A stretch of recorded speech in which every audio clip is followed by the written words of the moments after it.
Hello friends, welcome back to my channel Shweta sparkling world.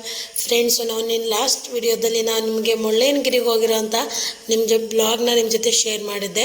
So ಇವತ್ತು ಮುಳ್ಳಯ್ಯನಗಿರಿನ ಮುಗಿಸ್ಕೊಂಡು ನಾವು next ಮತ್ತೊಂದು ಪ್ಲೇಸ್ಗೆ ಹೋಗ್ತಾ ಇದ್ದೀವಿ. ಸೊ ಆ ವಿಡಿಯೋನ ನಿಮ್ಮ ಜೊತೆ ಶೇರ್ ಮಾಡ್ತಾ ಇದ್ದೀನಿ. ಸೊ ನಾವು ಮುಳ್ಳಯ್ಯನಗಿರಿಯಿಂದ ನೆಕ್ಸ್ಟ್ ಎಲ್ಲೆಲ್ಲಿ ಹೋದ್ವಿ ಅಂತ ಹೇಳಿ ನಿಮಗೆ ಈ ವಿಡಿಯೋದಲ್ಲಿ ಗೊತ್ತಾಗ್ತದೆ. ಸೊ ಹಾಗೆ ನೋಡಿ, ತುಂಬ ಫಾಗ್ ಚೆನ್ನಾಗಿ ಕಾಣಿಸ್ತಾ ಇತ್ತು. ಸೀನರಿ ಕೂಡ ಅಷ್ಟೇ ಚೆನ್ನಾಗಿತ್ತು. ನಿಮಗೂ ಕೂಡ ತೋರಿಸ್ತಾ ಇದ್ದೀನಿ ನೋಡಿ, ತುಂಬ ಚೆನ್ನಾಗಿತ್ತು. ಮಳೆಗಾಲದಲ್ಲಿ ಅಥವಾ ಚಳಿಗಾಲದಲ್ಲಿ ಹೋದರೆ ಇನ್ನೂ ಚೆನ್ನಾಗಿರ್ತದೆ. ನಾವು ಮಾರ್ಚ್ ಎಂಡಲ್ಲಿ ಹೋಗಿದ್ದರಿಂದ ಇಷ್ಟು ಚೆನ್ನಾಗಿತ್ತು. ಆದರೆ ಇನ್ನೂ ಸೀಸನ್ ವೈಸ್ ಹೋದರೆ ತುಂಬ ಚೆನ್ನಾಗಿರ್ತದೆ. ಇಲ್ಲಿ ಎಲ್ಲ ಟೂರಿಸ್ಟ್ ಎಲ್ಲ ಫೋಟೋ ಎಲ್ಲ ತೊಗೊಳ್ತಾ ಇದ್ರು. ಈಗ ನಾವು ನೆಕ್ಸ್ಟ್ ಪ್ಲೇಸ್ಗೆ ಹೋಗ್ತಾ ಇದ್ದೀವಿ. ಸೊ ಫುಲ್ ಮುಂದ್ಗಡೆ ಫಾಗ್ ಇದೆ. ಸೊ ನಿಮ್ಮ ಜೊತೆ ಎಲ್ಲಿ ಹೋಗ್ತಾ ಇದ್ದೀವಿ, ಏನು ಮಾಡ್ತಾಯಿದ್ದೀವಿ ಅಂತೆಲ್ಲ ಶೇರ್ ಮಾಡ್ತಾ ಹೋಗ್ತೀನಿ. ಬನ್ನಿ ಫ್ರೆಂಡ್ಸ್. ಹಾಗೆ ಇನ್ನೂ ಯಾರು ನನ್ನ ಚಾನಲ್ಗೆ ಸಬ್ಸ್ಕ್ರೈಬ್ ಮಾಡ್ಕೊಂಡಿಲ್ಲ, ಬೇಗ ಸಬ್ಸ್ಕ್ರೈಬ್ ಮಾಡ್ಕೊಳ್ಳಿ. ಫ್ರೆಂಡ್ಸ್, ನಾವಿವಾಗ ಎಲ್ಲಿ ಬಂದಿದ್ದೀವಿ ಗೊತ್ತಾ? ಸೊ ನಾವಿವಾಗ ಒಂದು ಫಾಲ್ಸ್ ನೋಡೋಕೆ ಬಂದಿದ್ವಿ. ಆ ಫಾಲ್ಸ್ ಹೆಸರು ಏನಂದರೆ ಮಾಣಿಕ್ಯಧಾರ ಫಾಲ್ಸ್ ಅಂಥೇಳಿ. ಸೊ ನಾವಿಲ್ಲಿ ಬರೋವರೆಗೂ ನಮಗೆ ಗೊತ್ತಿರಲಿಲ್ಲ ಆ ಫಾಲ್ಸ್ ಹೇಗಿರ್ತದೆ ಅಂಥೇಳಿ. ಇಲ್ಲಿ ಅವರು ಟಿಕೆಟ್ ಕೂಡ ಇತ್ತು, ಎಂಟ್ರಿ ಫೀಸು 2 ರೂಪೀಸ್ನ ಕೊಡಬೇಕಾಗಿತ್ತು. ಸೊ ನಾವು 2 ರೂಪೀಸ್ ಕೊಟ್ಟು ಎಲ್ಲರೂ ಟಿಕೆಟ್ ತೊಗೊಂಡು ಹೋಗ್ತಾ ಇದ್ದೀವಿ. ಆದರೆ ಟಿಕೆಟ್ ತೊಗೊಂಡು ಹೋದ್ವಿ, ವ್ಯೂವೇನೇ ಚೆನ್ನಾಗಿತ್ತು. ಬಟ್ ಫಾಲ್ಸಲ್ಲಿ ನೀರೇ ಬೀಳ್ತಾ ಇರಲಿಲ್ಲ. ಸೊ ಅಷ್ಟು ಚೆನ್ನಾಗಿ ಇರಲಿಲ್ಲ ನೋಡೋಕ್ಕೆ.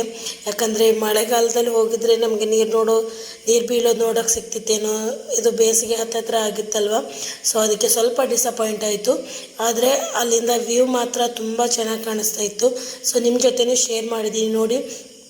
ತುಂಬ ಹೈಟ್ ಇಲ್ಲಿ ಇರೋದ್ರಿಂದ ವ್ಯೂ ಮಾತ್ರ ತುಂಬ ಚೆನ್ನಾಗಿ ಕಾಣಿಸ್ತಾ ಇತ್ತು. ಹಾಗೆ ಕ್ಲೌಡ್ಸ್ ಎಲ್ಲ ಕಾಣಿಸ್ತಾ ಇತ್ತು, ಫಾಗು ಇತ್ತು. ಫಾಗ್ ಇರೋದ್ರಿಂದ ನಿಮ್ಗೆ ಅಷ್ಟು ಕ್ಲಿಯರಾಗಿ ಕಾಣಿಸ್ತಾ ಇಲ್ಲ ವ್ಯೂ ಹೇಗಿದೆ ಅಂತ ಹೇಳಿ. ಸೊ ಇಲ್ಲೊಂದು ವ್ಯೂ ಪಾಯಿಂಟ್ ಇತ್ತು. ಸೊ ಅಲ್ಲಿ ನಿಂತ್ಕೊಂಡು ನೋಡಿದ್ರೆ ಇನ್ನೂ ಚೆನ್ನಾಗಿ ಕಾಣಿಸ್ತಾ ಇತ್ತು. ಸೊ ನಾವು ಇವಾಗ ಫಾಲ್ಸ್ ಹತ್ರ ಹೋಗ್ತಾ ಇದ್ದೀವಿ, ಮಾಣಿಕ್ಯಧಾರ ಫಾಲ್ಸ್ ಅಂಥೇಳಿ. ಆದರೆ ಹೋದ್ಮೇಲೆ ನಮಗೆ ತುಂಬ ಡಿಸಪಾಯಿಂಟ್ ಆಯಿತು. ಯಾಕಂದರೆ ಆ ಫಾಲ್ಸಲ್ಲಿ ನೀರೇ ಇರಲಿಲ್ಲ. ಸೊ ಹೋಗಿದ್ದು ತುಂಬ ಬೇಜಾರಾಯಿತು. ಹಾಗೆ ಸ್ವಲ್ಪ ವ್ಯೂವನ್ನ ನೋಡಿಕೊಂಡು ವಾಪಸ್ ಬರ್ತಾ ಇದ್ದೀವಿ. ನೋಡಿ ಫ್ರೆಂಡ್ಸ್, ವ್ಯೂ ಇಷ್ಟು ಚೆನ್ನಾಗಿದೆ ಅಲ್ಲಿ. ಫ್ರೆಂಡ್ಸ್ ನೋಡಿ, ವ್ಯೂ ತುಂಬ ಚೆನ್ನಾಗಿದೆ. ಸೊ ನಾವಿವಾಗ ಫಾಲ್ಸ್ ಹತ್ರ ಬಂದ್ವಿ. ಸೊ ನಿಮಗೆ ಕಾಣಿಸ್ತಾ ಇದೆ ಅಲ್ವಾ ಎದುರುಗಡೆ, ಅದೇ ಫಾಲ್ಸ್. ಆದರೆ ನಿಮ್ಗೆ ಫಾಲ್ಸ್ ಅಂತಲೇ ಗೊತ್ತಾಗಲ್ಲ, ಅಲ್ಲಿ ಒಂಚೂರು ನೀರೇ ಇಲ್ಲ. ಸೊ ಸೈಡಲ್ಲಿ ನಾನು ಇಮೇಜ್ ಹಾಕಿರ್ತೀನಿ. ಮಳೆಗಾಲದಲ್ಲಿ ಬಂದರೆ ಯಾವ ಥರ ಕಾಣಿಸುತ್ತೆ ಫಾಲ್ಸ್ ಅಂಥೇಳಿ. ನಾವು ಬೇಸಿಗೆಯಲ್ಲಿ ಬಂದಿರೋದ್ರಿಂದ ನಮಗೆ ಚೂರು ನೀರು ನೋಡೋಕ್ಕೆ ಸಿಗಲಿಲ್ಲ. ಸೊ ಹಾಗೆ ಸ್ವಲ್ಪ ಸೀನರಿ ಎಲ್ಲ ನೋಡಿಕೊಂಡು ನಾವು ನೆಕ್ಸ್ಟ್ ಫಾಲ್ಸ್ ನೋಡೋಣ ಅಂತ ಹೋದ್ವಿ. ಸೊ ಆ ಫಾಲ್ಸ್ ನಿಮ್ಮ ಜೊತೆ ಶೇರ್ ಮಾಡ್ತೀನಿ. ಅಲ್ಲಿ ಕೂಡ ವ್ಯೂವ್ಸ್ ಎಲ್ಲ ತುಂಬ ಚೆನ್ನಾಗಿತ್ತು. ಸೊ ನೀರಲ್ಲಿ ಆಟ ಎಲ್ಲ ಆಡಿದ್ವಿ ನಾವು. ಸೊ ವ್ಯೂವ್ನ ನೋಡಿಕೊಂಡು ಈಗ ನಾವು ದಾರಿಲಿ ಹೋಗಬೇಕಾದ್ರೆ ನೆಕ್ಸ್ಟು ನಮಗೆ ದಾರಿಲಿ ಒಂದು ಪ್ಲೇಸ್ ಸಿಕ್ತು. ಸೊ ಅದನ್ನು ನಿಮ್ಮ ಜೊತೆ ಶೇರ್ ಮಾಡ್ತಾ ಇದ್ದೀನಿ ನೋಡಿ ಫ್ರೆಂಡ್ಸ್. ಇದೇ ಅದು ಪ್ಲೇಸು. ಸೊ ಯಾವ ಪ್ಲೇಸ್ ಅಂತ ನನಗೆ ನೀಟಾಗಿ ಗೊತ್ತಿಲ್ಲ, ನೆನಪಿಲ್ಲ. ಹೊನ್ನಮ್ಮನ ಹಳ್ಳ ಅಂತ ಏನೋ ಬರೆದಿತ್ತು ಅಲ್ಲಿ. ಸೊ ಇನ್ನೂ ಯಾರ್ಯಾರು ನನ್ನ ಚಾನಲ್ಗೆ ಸಬ್ಸ್ಕ್ರೈಬ್ ಮಾಡ್ಕೊಂಡಿಲ್ಲ, ಬೇಗ ಹೋಗಿ ಸಬ್ಸ್ಕ್ರೈಬ್ ಮಾಡ್ಕೊಳ್ಳಿ ಫ್ರೆಂಡ್ಸ್. ನಿಮ್ಮ ಫ್ಯಾಮಿಲಿ ಫ್ರೆಂಡ್ಸ್ ಜೊತೆ ಶೇರ್ ಮಾಡಿ, ನಮಗೆ ಸಪೋರ್ಟ್ ಮಾಡಿ. ಓಕೆ ಫ್ರೆಂಡ್ಸ್, ಮತ್ತೆ ಮುಂದಿನ ವಿಡಿಯೋದಲ್ಲಿ ಸಿಗ್ತೀನಿ. ಸೊ ಏನೇನಾಯಿತು, ಇನ್ನಾಗ ನಾವು ಎಲ್ಲೆಲ್ಲಿ ಹೋದ್ವಿ ಅಂಥೇಳಿ ನಿಮ್ಮ ಜೊತೆ ಶೇರ್ ಮಾಡ್ತೀನಿ. ಸೊ ಅಲ್ಲಿವರೆಗೂ ಕಾಯ್ತಾ ಇರಿ. ಟೇಕ್ ಕೇರ್, ಟಾಟಾ, ಬಾಯ್ ಬಾಯ್.